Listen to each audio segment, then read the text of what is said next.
And welcome back on the Health Watch this morning. September is Polycystic Ovary Syndrome Awareness Month. PCOS, as it's known, is one of the world's most common hormonal disorders, affecting 1 in 10 women, but most are not properly tested or diagnosed, which can cause other health issues. And so joining us now with more is Dr. Mark Trolice, board-certified reproductive endocrinology and infertility specialist, and Sasha Ottey, executive director of PCOS Challenge, the National Polycystic Ovary Syndrome Association. Good morning to the both of you. Thanks so much for being here this morning.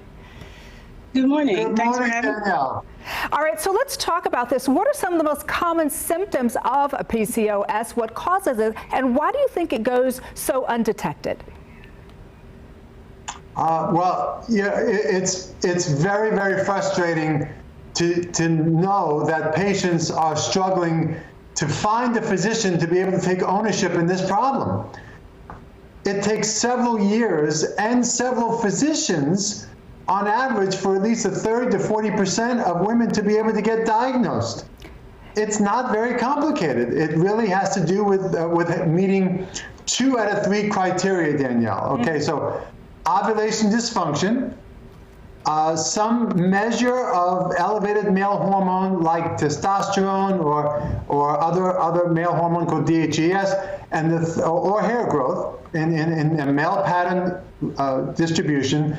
And the third is the ovary is full of these little baby cysts, and that they represent eggs, but patients with PCOS typically have a lot of them, and their ovaries are enlarged. So, you know, people think it's the ovary. The ovary is really a victim of this hormone imbalance. You could remove the ovaries and patients still have the syndrome of these metabolic problems, which we could certainly get into. But PCOS, pretty straightforward to make that diagnosis. You just have to be aware of the criteria. So let's talk about this, doctor. I do want to stick with you for this next question because I'm very curious to know what happens if it goes undiagnosed or if it's not even treated properly to begin with. Perfect question, Danielle. You know, estimates are up to 1 in 5 women suffer from PCOS.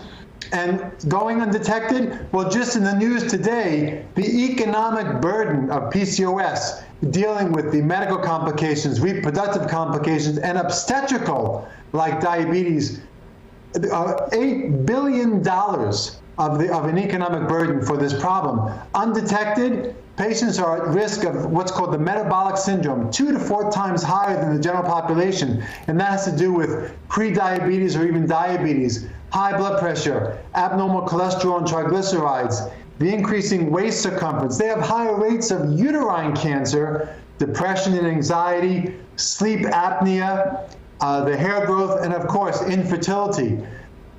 Even if a woman goes through menopause, she is still at risk of those metabolic problems. So it's not just about infertility. I give a talk that's called Not Just About Infertility. So a lot of medical issues with PCOS. And when we see patients in our office, which we see this more than any other condition, we talk about the medical complications, addressing that before trying to conceive. And so, Sasha, talk to us a little bit about the PCOS Challenge, the National Polycystic Ovary Syndrome Association. Hi, thank you so much. So PCOS Challenge, the National Polycystic Ovary Syndrome Association, we are an advocacy and support organization for PCOS patients.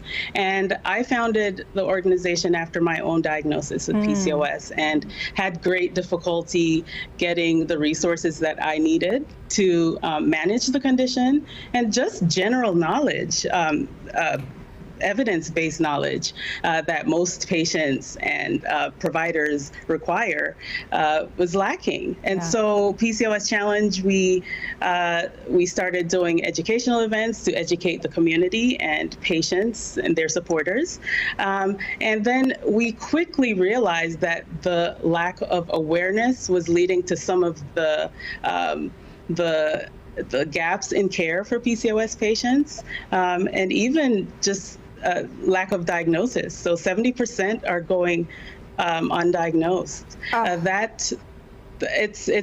when you think about that number, that's a staggering number, that 70% number, guys. And I'm so glad that you were able to come on and join us for this. We'd like to have you back again to further this discussion because, of course, this is something that is ongoing, but we're going to have to leave it there. Dr. Trolice and Sasha Ottey, thank you so much for joining us this morning. Thank you so much for having us. All right, you all